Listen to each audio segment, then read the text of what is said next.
This podcast is brought to you by Progressive. Most of you aren't just listening right now.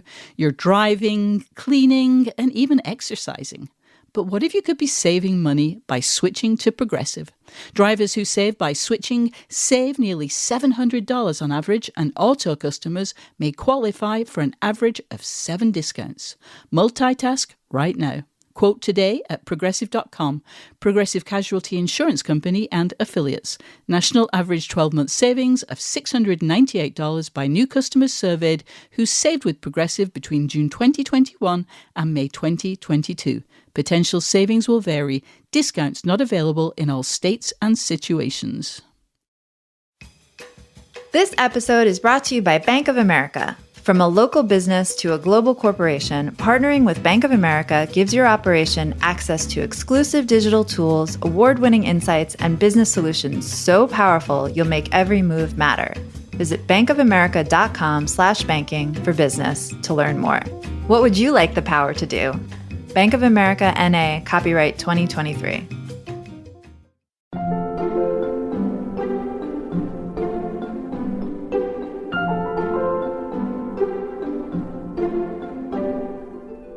I don't want kids to just think that drag is dress up and that it's pretty and that it's entertaining.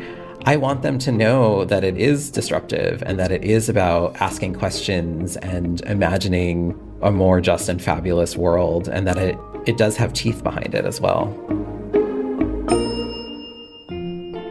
Welcome back to Working. I'm your host, Isaac Butler. And I'm your other host, June Thomas. June, it is always a delight. Who did you speak to for this week's Working? Well, first of all, Isaac, the voice we heard at the beginning of the show belongs to drag performer Lil Miss Hot Mess. Amazing. And what led you to want to talk to Lil Miss Hot Mess? So there have been so many attacks on drags and attempts to ban it of late, and I was reminded that not only is drag an art form, it's also a way that a lot of people make their living. So it felt like a good time to talk to a drag artist about their creative process. And Lil Miss Hot Mess is a storied queen. She has performed on Saturday Night Live, among other places, but she's also an academic, an author of children's books about drag, and an activist who's on the board of Drag Story Hour. So she seemed like a great source on this topic.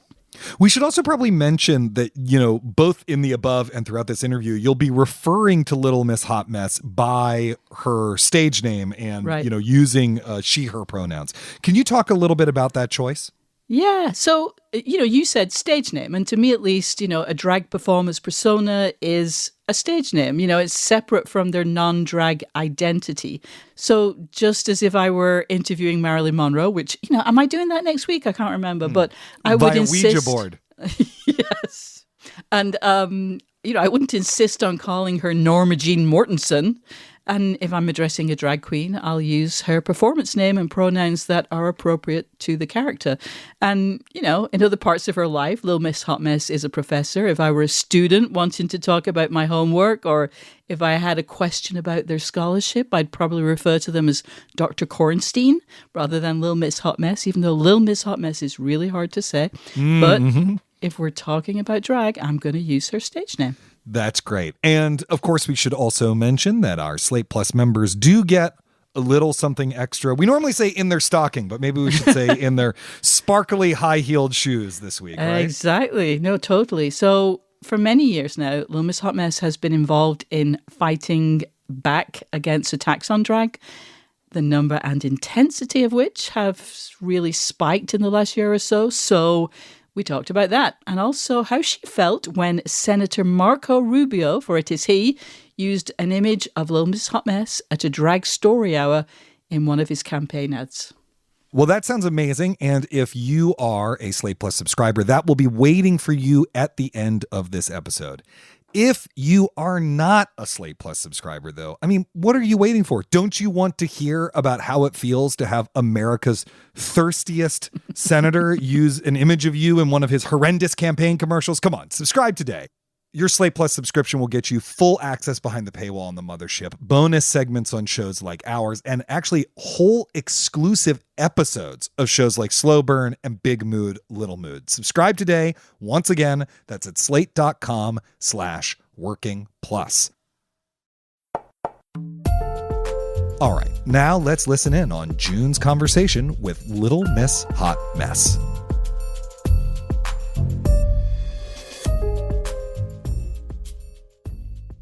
Lil Miss Hot Mess, thank you so much for joining us on Working. I suspect most of our listeners are very familiar with drag and drag personae these days, but just for folks who don't know anything about drag, can you talk about your identity as Lil Miss Hot Mess, which is how I'll be addressing you today? How do you think of Lil Miss Hot Mess? Is she an aspect of your personality, a performance character, or something else entirely? For me, I think about Little Miss Hot Mess as really just an extension of myself. I know some drag performers do think about creating a character in a, fictional, intentional sort of way.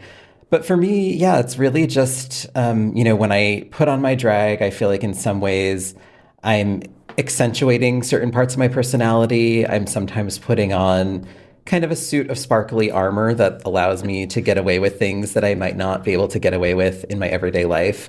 And I will say that, for me personally, I think the parts of my personality that come out the most are kind of, on the one hand, like a teenage girl preparing for her bat mitzvah or for a talent show. And on the other hand, like her kind of tacky, enthusiastic grandmother who's, cheering along, and you can hear all of her bangle bracelets clapping. That's really all human life, just encapsulated in one very sparkly, well-made-up persona.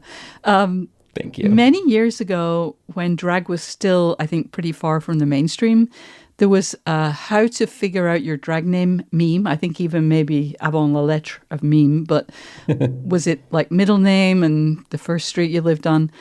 And I'm curious how you came up with your drag name.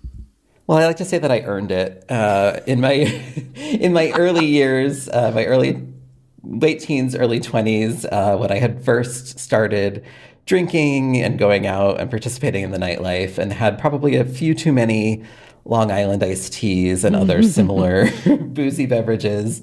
And, after a night out that I hardly remembered, some friends christened me Little Miss Hot Mess. And yeah, when I started performing and I realized I needed a name to go up on stage, that was the first thing that popped into my head was Little Miss Hot Mess. And now, now that I've matured a little bit, mellowed out a little bit, I like to say that, I'm less of a hot mess and I'm sort of more commenting on what a hot mess the world can be around us. How did you first become interested in drag, and when? You mentioned when you were a teenager. I'm like, was it so early? Was it always something that you thought you'd end up doing at some point in your life? In some ways, I always wanted to do drag since I was a child, even before I really knew what a drag queen was. I was always that kid who liked to dress up and who liked to perform. I was the kid who would dress up in my mother's clothes and, clot around in her high heels, even though they didn't fit me, and put a towel on my head to, pretend like I was wearing a wig, and do like mini productions of musicals on our back porch for the neighbors and things like that. So in that way, yeah, it was always part of me. And I think it wasn't really until college. I mean, college is when I came out as queer in general and started learning a lot more about queer culture. And so, yeah, I mean, I think I was instantly attracted to drag because it allowed for that performance. It allowed for that gender play. But it wasn't until I moved to San Francisco after college and really got to see, a thriving drag scene in action that I really wanted to be part of it. And I should say my first foray into drag actually wasn't in feminine drag. I was in a production that we called Hogwarts Express the Musical, which was sort of a drag retelling of the Harry Potter stories through a queer lens. And I played Neville Longbottom, which is, oh my God, basically a drag name in of itself. So let's talk about some of the how-tos of drag. When you were first starting out, what did you need to learn? And what were the kind of the big areas of kind of drag expertise that you needed to accumulate? I mean, I think to maybe start with the obvious, there's the learning just how to put on the drag, which is something that definitely took me quite some time to learn the true intricacies of. When I first started, my drag was very what we might call Walgreens. You know, it was very kind of cheap makeup, a lot of Wet and Wild, a lot of thrift store clothes, even thrift store wigs, which in hindsight, I don't really recommend, but, you know, got the job done at the time. So yeah, there's kind of the aspect of how to put together different kind of looks. And, you know, I will say that even though I sort of joke about the thrift store drag, it really made drag accessible. You know, I think now that drag has become more mainstream and in some ways more professionalized, there are kind of more expectations often around, you know, you have to have a styled wig, you have to have custom clothes, you have to be wearing nails, you know, all these different things. And the drag that I came up in, it really was very, you know, DIY, very catch as catch can. Being able to just pick stuff up at the thrift store and recycle it was really essential to being able to participate at all. But I think the other piece that I think I had personally a little bit more intuitively was just the sense of how to perform, of how to hold yourself on stage, and really of how to conceive of a number, to think about, you know, the sort of narrative arc of a number, whether that is just giving a lip sync and finding those moments of inflection and the moments of, you know, giving more or pulling back or you know, just creating that drama. You know, coming up through that Harry Potter drag, I worked with a lot of drag kings. And one of the jokes was sort of always that, like, drag kings tended to have either 1 million people on stage or 1 million props with them, you know, in creating these very kind of elaborate numbers. And so I built on that a lot too, like thinking about, in some ways, the aspect of storytelling through performance. I'm sorry to say that I have never seen you perform.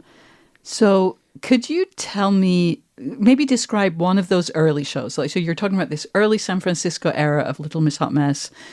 What kind of situations were you performing in? What was the scenario? And then what would you do?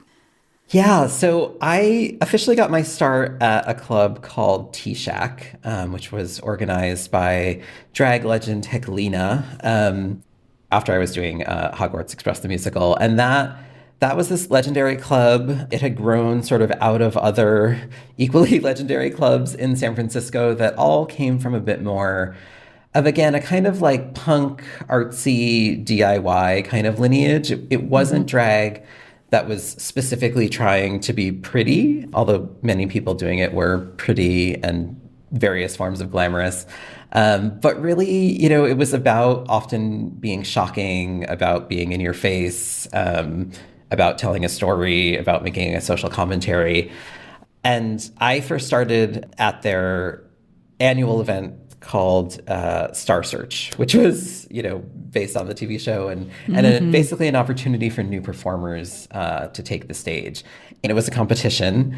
And I'm sad to say that I did not win, although I am still convinced that I placed second, even though there wasn't an official runner-up. First runner-up, yes. Yes, always. But for that performance, I did a little medley to Tell Him, the Celine Dion, Barbra Streisand duet that went into Rick James' Super Freak. And I did it on ice skates because I had been a childhood figure skater. So I knew my way around ice skates. You know, I was wearing my plastic guards. And yeah, the whole conceit was that, you know, kind of as I was, I won't say child prodigy, but I was, you know, this kid striving for the best in this competitive sport. And so, yeah, so I did jumps and spins and things on the ice, or on the stage, not on the ice. I fell quite a bit.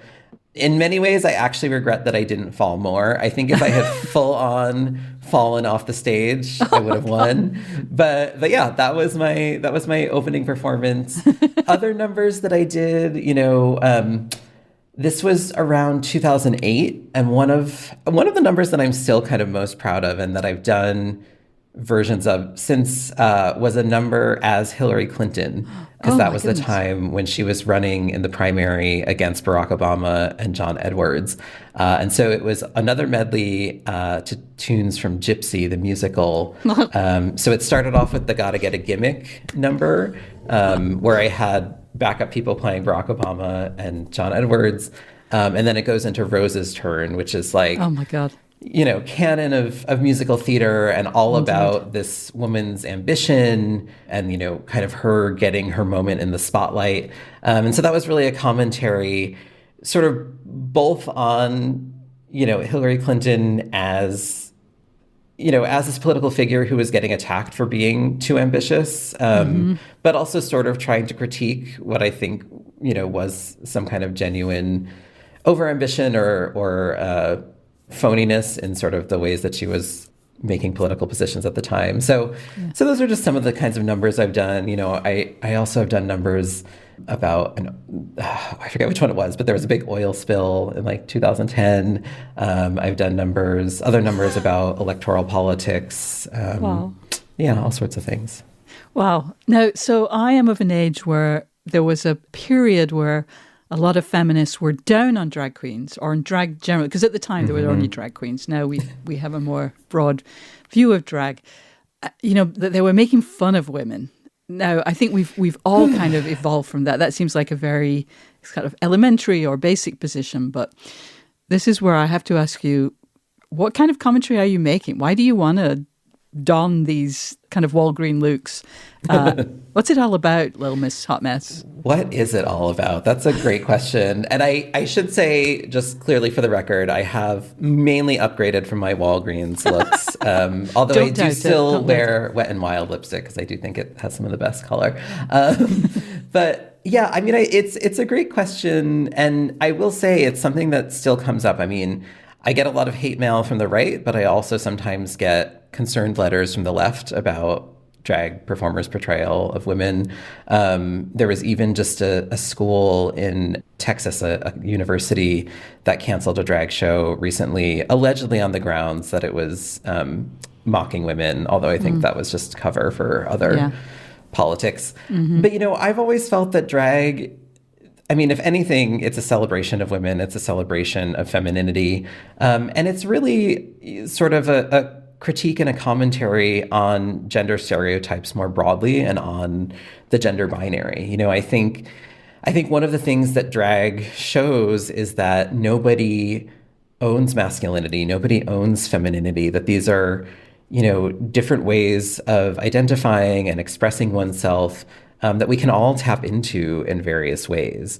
And that in many ways are a fiction, right? This is kind of like the bedrock of a lot of queer theory, of queer activism, and a lot of feminist theory as well, is that these things are fictions that are imposed on us or that we, kind of uncritically adopt, and that drag is a way of both saying anyone can do these, but also anyone can do these because they shouldn't have power over us. We should be able to play and expand them and explode them in millions of different ways. Yeah. I know that the listeners won't know this, but you have a magnificent beard. And I'm just kind of curious, so clearly, I suspect you're not going, I don't know if you always have performed with a beard, if you've always had a beard, but you're not going for womanly realness, I think. Well, I will say I almost always do shave my beard. You do? Okay. Yeah, there's occasions where I've done bearded drag, usually, for a particular effect or reason. But I do, maybe not to try to pass, but I do like to kind of step into that high feminine, high camp glamour. And yeah, I mean, in my everyday life, I identify as genderqueer, as sort of, in between the gender binary in many ways. And if anything, I would just say that my sort of everyday gender presentation is a little bit lazy. I think part of drag, yeah, I mean, it's putting on a face takes about 2 hours, and I don't have nearly that much time every day to get ready. And in some ways, I sort of appreciate that contrast of this is my slightly schlubby everyday look, and then, getting to really take the time to don the drag and to go through that process of transformation. So yeah, I mean, and I would say especially in recent years, again, as I've maybe kind of upgraded certain elements of my drag, and also as I've been performing more for children with Drag Story Hour, I've really thought about the looks as wanting to go over the top, as wanting to be as shiny, as sparkly, as colorful, as clashy, as all these different things as much as possible.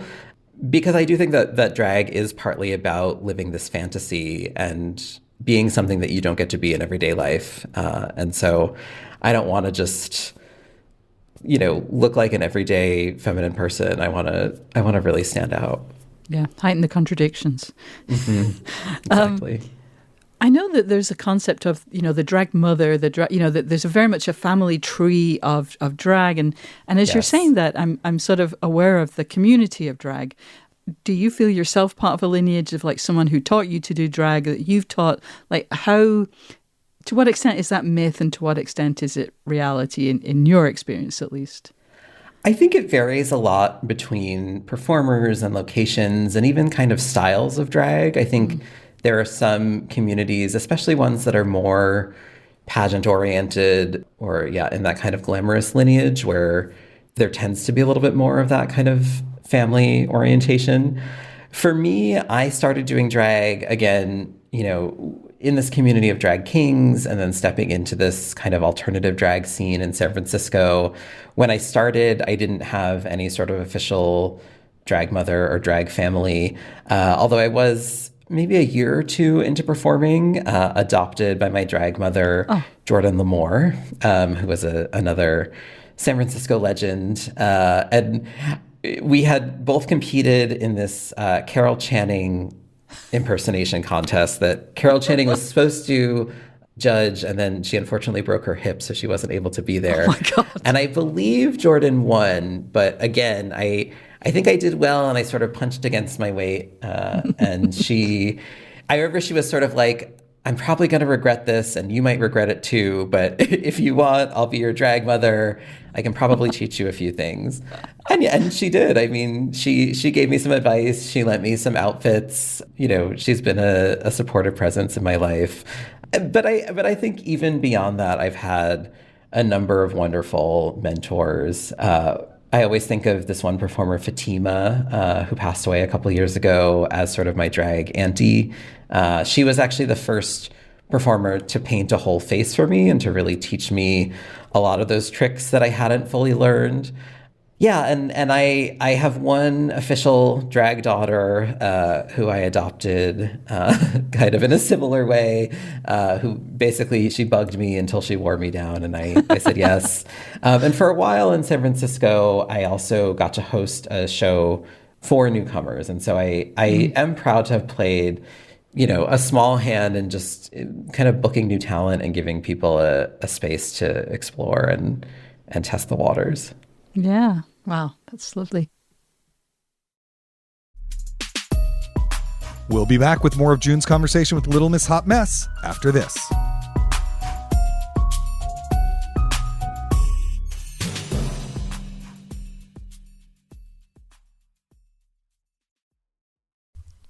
This episode is brought to you by Sax.com. Sax.com editors are always tracking the top styles that are trending right now. Tailored blazers and midi dresses are selling out at Sax.com, especially from brands like Veronica Beard and The Row. And Sax.com editors are seeing Loewe's oversized tote on the streets of New York, Milan, and Paris. If you want your own free personalized trend recommendations, Sax.com stylists can do that and more. Plus, there's free shipping and returns all the time at Sax.com.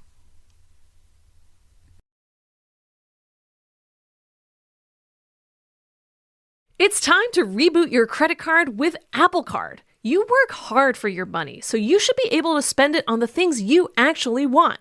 With Apple Card, you can kiss fees goodbye. There aren't and never will be any annual foreign transaction, late, or over-the-limit fees, not even hidden ones. Apply now in the Wallet app on iPhone and start using it right away. Subject to credit approval, late or missed payments will result in additional interest accumulating toward your balance. Variable APRs for Apple Card range from 15.49% to 26.49% based on creditworthiness. Rates as of March 1st, 2023. Hey listeners, it's Isaac Butler here. Hope you're doing well in this lovely spring weather. Just a reminder real quick that if you are enjoying the show and haven't subscribed yet, why don't you go ahead and hit that subscribe button right now. That way you'll never miss an episode. We would also love for you to be a part of our show. And if you want to be a part of our show, here's how you do it. Write an email to working@slate.com or call us and leave a voicemail at 304-933-WORK. Ask us for some advice. Share a creative problem you're having. Talk about a creative triumph you've had. We just love hearing from our listeners. So again, that's working@slate.com or 304-933-WORK. All right, now back to June's conversation with Lil Miss Hot Mess. I want to definitely talk about the books that you've written. Yes. You've written 2, I believe, or you've published 2. If You're a Drag Queen and You Know It, and The Hips on the Drag Queen Go Swish, Swish, Swish. What was your motivation for writing those books? How did they come about? How have they been received? Well, I started working with Drag Story Hour in 2016, shortly after the program got started in San Francisco. Again, I had just moved to New York, and so I was kind of watching all these drag friends of mine doing these fabulous events with children and really wanted to get in on the action. And so we eventually formed a chapter in New York City. And yeah, eventually, we were kind of just thinking about ways to expand on the program, to give opportunities for kids who couldn't make it to these programs, or, to bring some of the magic of it home. And the first book, The Hips on the Drag Queen Go Swish, Swish, Swish, that really started as a song that I was singing to kids, or singing with kids at the events. And I honestly came up with most of that on a subway ride on the way to an event. I was thinking, how do we, we were already kind of singing some songs and doing some things beyond the readings, but I was just really thinking about, how do we kind of dragify this? Like, how do we bring more of that queer culture in? And there's such a history of drag parodies of popular music that, I felt like that was an easy thing to do with the kids, that could really kind of teach them something. And, so I thought about popular kids songs and The Wheels on the Bus, and a lot of it just really kind of flowed out of me. And it was so fun to get to think about it and to get to do it with kids and, have them swish their hips and shimmy their shoulders and shout "Yes, Queen" and all these sorts of things that I think for me as a kid would have felt both exciting and maybe a little bit risky or a little bit dangerous. Some of these are the things that I was teased for at various points in my life. And so in many ways too, I wanted to give kids an opportunity to do that in a safe space, to try out these things. For me, it's been such a treat to just see the ways that kids respond to this. I've had so many parents write to me and say this is one of their kids' favorite books, or Aww. Kids have learned vocabulary through it. Kids have enjoyed doing the dances. It's really just been a magical experience to see these out in the world. So for anyone who doesn't know what Drag Story Hour is, or has never been to a Drag Story Hour event, what are they like? What's it like to perform at one? What would you find at Drag Story Hour? I always say Drag Story Hour is just what it sounds like. It is drag queens, drag kings, drag performers of all stripes, reading books to kids in, libraries, bookstores, sometimes schools, other community spaces. And in many ways, it is like any other story hour or story time that parents bring their kids to. The main difference is that the reader, is an over-the-top, super sparkly, larger-than-life performer. But, we read books, we sing songs, we sometimes shake our sillies out and do some dances. We might do a craft activity or face painting. And I should also say that we do read, kind of fan favorites, read aloud favorites like Chicka Chicka Boom Boom, or, other elements of classic children's literature. But we do also try to bring in books that highlight LGBT history and culture, or, other cultures, people of color, activists and communities and celebrations, books that deal with, creative self-expression or standing up to bullies or finding your own voice. So it's both kind of about having this fabulous performer just in the space celebrating with children, and it's also a way to talk about some of these deeper issues, but ones that are often in children's literature to begin with. Yeah. I mean, obviously there has been, as we all know, some kind of pushback about it. But, you know, I used to think of drag as an exclusively nightlife activity, you know, performing mostly in gay clubs or also the kind of Vegas-style spectaculars. But that's obviously changed a lot in the last few years. Drag bingo became a big thing, raising money for charities, mostly in the beginning at least, for AIDS and HIV causes. And more recently, Drag Story Hour. And I should say that I know you're on the board of Drag Story Hour. Yep. So that's taken off and it's really expanded the profile of drag. Is that accurate, do you think? And do you have a theory of why it has become just like more of just a mainstream thing? Yeah, I mean, it's interesting. In some ways, when you look at the history of drag, there's always kind of waves. It's always a bit of a roller coaster. You know, there have been many moments in history where drag has been more mainstream than I think we've realized. You know, moments during the Harlem Renaissance when many straight people would go to drag performances and cabarets and things like that. In the later part or mid to later part of the 20th century, you know, there were touring productions like the Jewel Box Review that, you know, again, were pretty mainstream. I think this most recent wave, you know, we have to give credit where credit is due to, you know, the Supreme Mother RuPaul for bringing drag to television. And, you know, I will say I've always been a little bit ambivalent about it. I, in many ways, think, I don't want to get myself in trouble, but I do think that drag is often at its best when it is a little bit more underground, when it is more closely tied to queer and trans communities. You know, I do think one of the joys of it is that it can be this welcoming, safe space for everyone.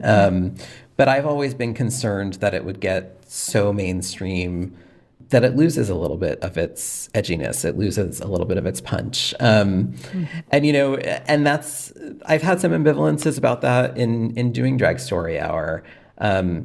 Maybe I'm fooling myself, but I don't think that Drag Story Hour is fully proof that drag has gone mainstream. I think the fact that there is so much, you know, backlash and resistance to it does show that at least in many ways, drag is still political, right? That it is still challenging a lot of our social norms and kind of upending many social conventions, which is what I think it's designed to do. And so, you know, I think we can do that in a way that is age appropriate and kid friendly. But I also, you know, I don't want kids to just think that drag is dress up and that it's pretty and that it's entertaining.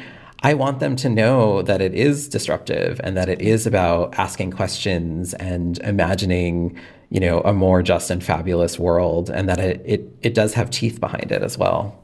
Yeah. You are not a full-time drag queen. You have a daytime life, or maybe I don't know if that's actually accurate to say daytime life. You have another life as an academic. I'm curious how Lil Miss Hot Mess kind of fits into the rest of your life. How do you accommodate this larger-than-life persona in the middle of everything else? Oh, it's a good question. I mean, yeah, these days it's like go, go, go on all cylinders with all of the above. And it's funny because, to be honest, you know, these days I haven't been performing in the nightlife so much, partly due to getting older, partly due to having some chronic health issues that, you know, make me have an earlier bedtime, partly due to, my day job taking over more and more of my life. Yeah. But I would say that I've also, you know, integrated drag into my academic work. For a long time, I really wanted to keep these things separate. You know, I felt like drag was my creative outlet. It was my joy. It was my, you know, fun and letting my freak flag fly kind of moment. Yeah. And I didn't want that to get sort of colonized by the demands of work. But in many ways, too, it was also drag that brought me back into academia. Huh. The kind of backstory of that is that I, in 2014, when I was still living in San Francisco, a bunch of us queens all either got kicked off of Facebook or suddenly had our legal names put on our profiles because we were all accused of using inauthentic names. And so being good drag performers, we protested at Facebook's headquarters and raised a ruckus and got all this media attention and got them to change the policy. And at the time, I was sort of dabbling in academia and realized that I just had a lot of questions about, what we could learn from this moment, about not just demanding access to, a large social media platform, but also thinking critically about all the bad stuff that those social media platforms were doing. I mean, Facebook guzzling up all of our data and selling it to the highest bidder. And I was sort of interested in how drag performers could teach us ways of being both highly visible and very public, while also kind of obfuscating certain elements of our personal data and maintaining certain elements of privacy through this kind of organic blend of fact and fiction that we were so good at doing. Right. And so that's what I wrote my PhD applications about, and has turned into my then dissertation, and now other forms of research. And as things like Drag Story Hour, as I started becoming involved in them, I've also written academic papers on Drag Story Hour and the kind of pedagogy that it affords and what kids can learn. So despite all those resistances, I found a way to bring these things together in a way that feels natural and useful. Yeah. I'm curious, clearly, it's not like your drag life is over. That's clearly not true. But No. I'm kind of curious, what's your drag ambition, at this point in your life? It's really kind of emergent. I mean, I've never had a set path or really a clear set of goals. I mean, I never thought I would be writing children's books or anything like that. And so I've kind of just always said yes whenever I can to different opportunities, and hoped that they work out and enjoyed where they've led. And honestly, one of the things, being in this kind of uncommon role of being both an academic and a drag queen, although I should say I'm not the only one. There are at least a handful of us out there, and I think even more in the making. I like getting to be a little bit of a thought leader. I like getting to think about drag in a critical way and to think about its cultural contributions in a way that I think many drag performers do sort of intuitively or organically, but I appreciate getting to spend the time on that. So, I've never wanted to go on Drag Race. I don't think I want that level of fame. I'm not trying to drop a single on iTunes or anything like that. Yeah, I want to kind of just keep going where the path takes me. Well, Lil Miss Hot Mess, thank you so much for spending some time with us on Working, giving us a better understanding of drag. It's so nice to talk to you as always. Thank you so much. And I should also just say, drag is all about working it. So I'm so glad to be on this podcast. When we come back, June and I will talk about the importance of playfulness to the creative process. Stay tuned.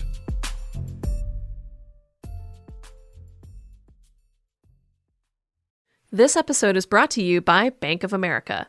If you own or operate a business, whether it's a local operation or a global corporation, partnering with Bank of America could be your smartest move. By teaming with Bank of America, you'll enjoy exclusive digital tools, award-winning insights, and business solutions so powerful you'll make every move matter. Position your business to capitalize on opportunity in a moment's notice. Visit bankofamerica.com/bankingforbusiness to learn more. What would you like the power to do?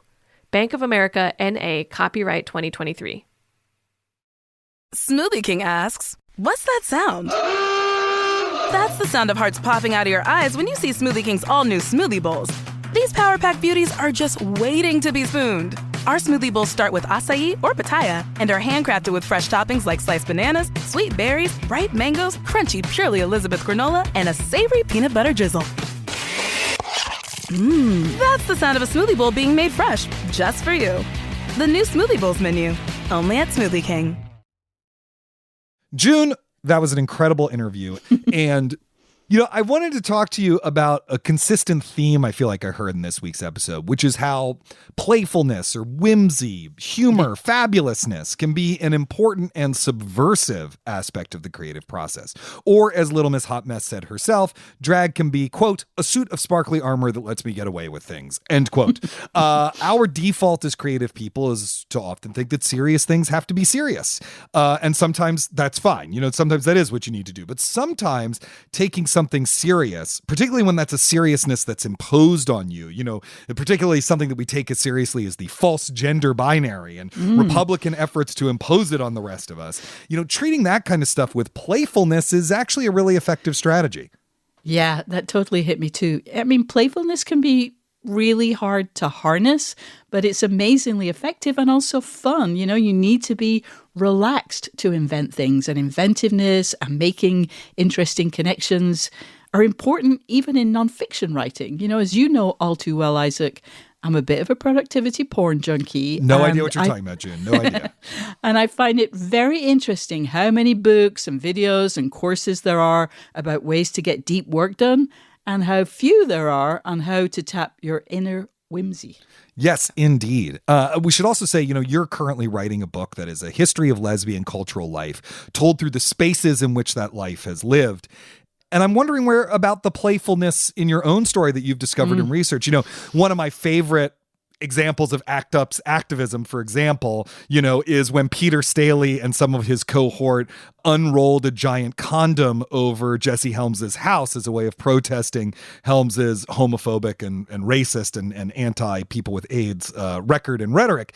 So I'm just wondering what's cropped up in your world of cultural history and political organizing on the lesbian side of humor and mischief, and that being part of the life.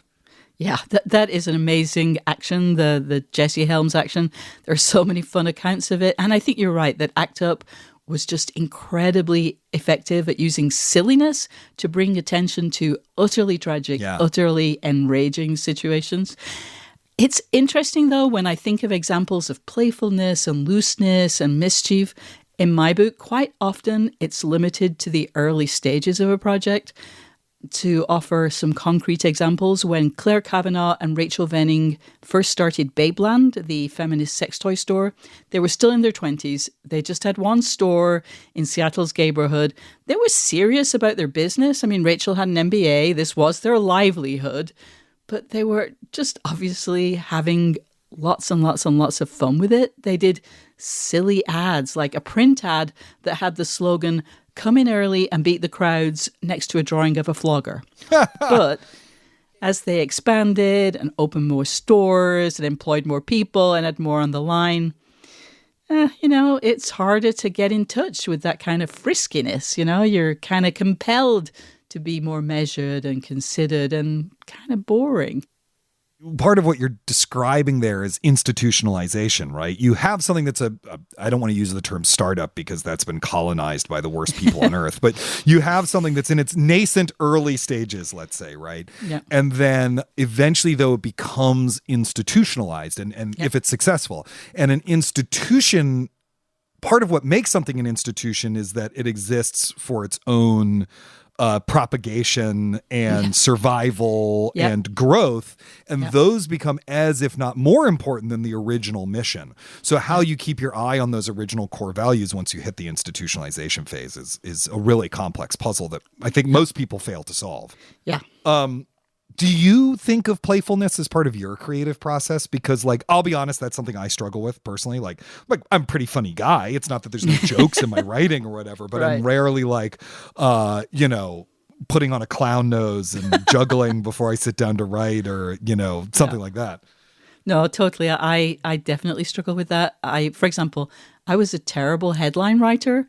And people would always be surprised by that. They'd be like, "Oh, but you're such a funny person," which, thank you, really. But I always found it really hard to tap into humor when I was sitting there trying to write a damned headline so I could file a piece. It's more about the mechanics of activating a sort of free associative part of your mind when you're in the middle of a serious task. It's not just about task switching, but mode switching.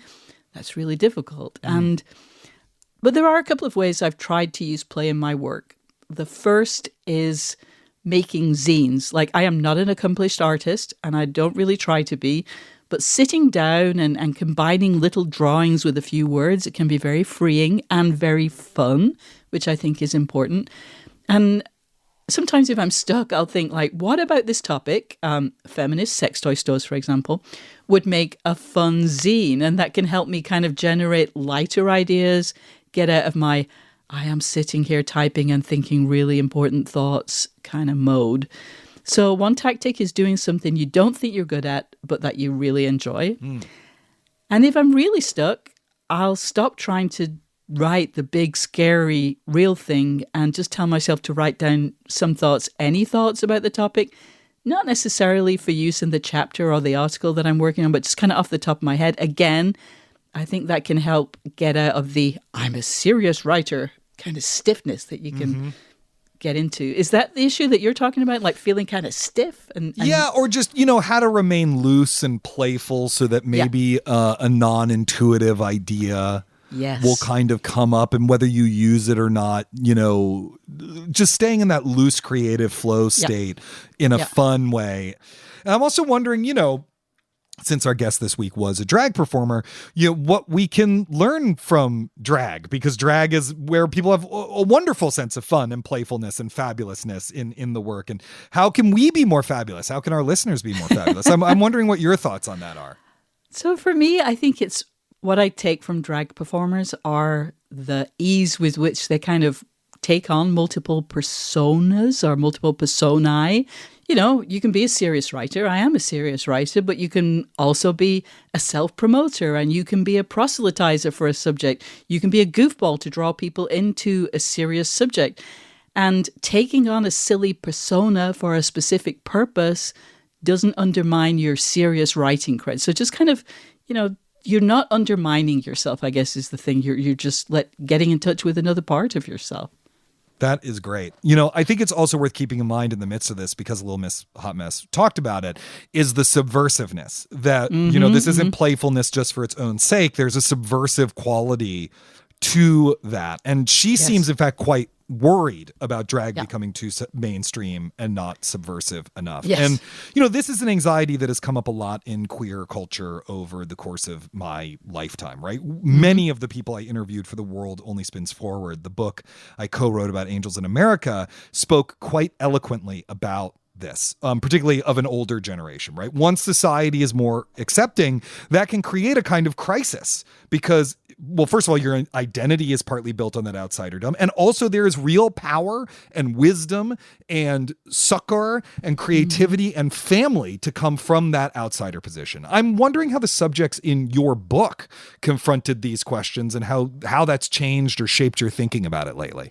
Yeah, I think that question of how we can keep drawing on the creativity and the strength that can emerge from a liberation struggle, effectively feeling you have to fight to live as your authentic self, when we perhaps temporarily have access to the mainstream, that's maybe the most basic dilemma of queer creative culture, I think. But I think in my book, it often became a business question.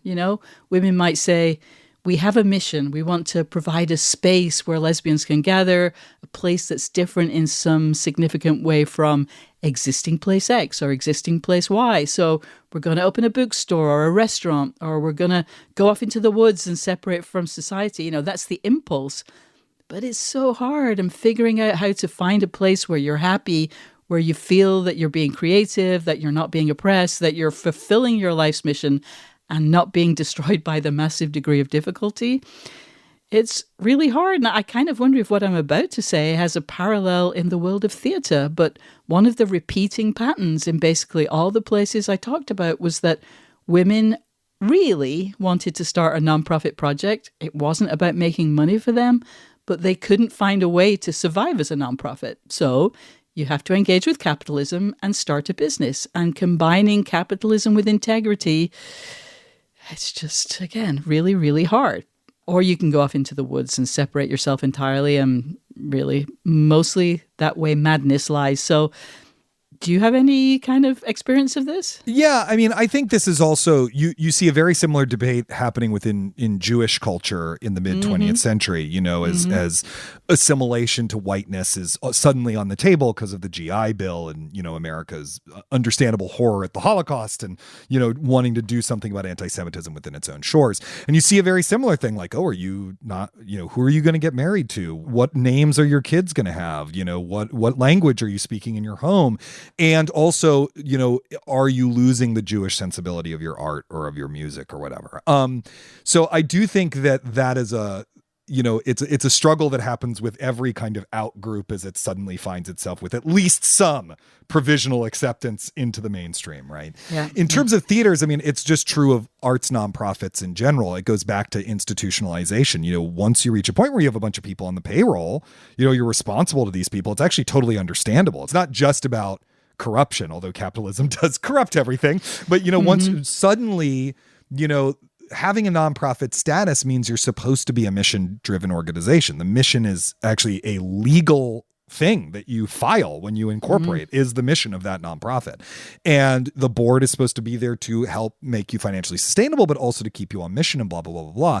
And what often happens to these large nonprofits is really what they are is the same thing as a commercial venture. They're just taxed differently and they have a different revenue stream in the form of donations. And that's dangerous, I think. That's dangerous to the art form and harmful, ultimately. We need spaces where things can exist that don't have to make money. That is vanishing more and more day to day, I think. Hey, but listeners, stay creative. Keep hope alive. Exactly. Say, listeners, it's up to you to solve this. Well, that is all the time we have today. We really hope you've enjoyed this episode of Working. If you have, please don't forget to subscribe to wherever you get your podcasts. Or subscribe to Slate Plus. Go to slate.com/working plus today. Sign up to get full access behind the paywall, bonus segments on shows like this one, complete exclusive episodes just for Slate Plus listeners. It's really an abundanza of goodies that you could get today at slate.com/working plus. June, did I use abundanza correctly? I have no idea. Not one of my languages, but it sounded amazing. Thank you. Thank you. Thank you to Lil Miss Hot Mess for being our guest this week and to our amazing producer, Cameron Drews. Join us next week for Karen's conversation with stand-up comic and writer Josh Gondelman. Until then, get back to work.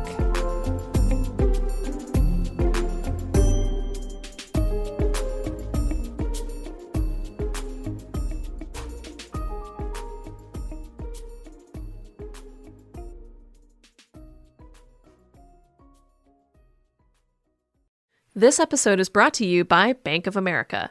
If you own or operate a business, whether it's a local operation or a global corporation, partnering with Bank of America could be your smartest move. By teaming with Bank of America, you'll enjoy exclusive digital tools, award-winning insights, and business solutions so powerful, you'll make every move matter. Position your business to capitalize on opportunity in a moment's notice. Visit bankofamerica.com/bankingforbusiness to learn more. What would you like the power to do? Bank of America, N.A., copyright 2023. Hey everybody, it's Tim Heidecker. You know me, Tim and Eric, Bridesmaids, and Fantastic Four. I'd like to personally invite you to listen to Office Hours Live with me and my co-hosts, DJ Doug Pound. Hello. And Vic Berger. Howdy. Every week we bring you laughs, fun, games, and lots of other surprises. It's live. We take your Zoom calls. Music. We love having fun. Excuse me? Songs. Vic said something. Songs. Music. I like having fun. I like to laugh. I like to meet people who can make me laugh. Please subscribe now.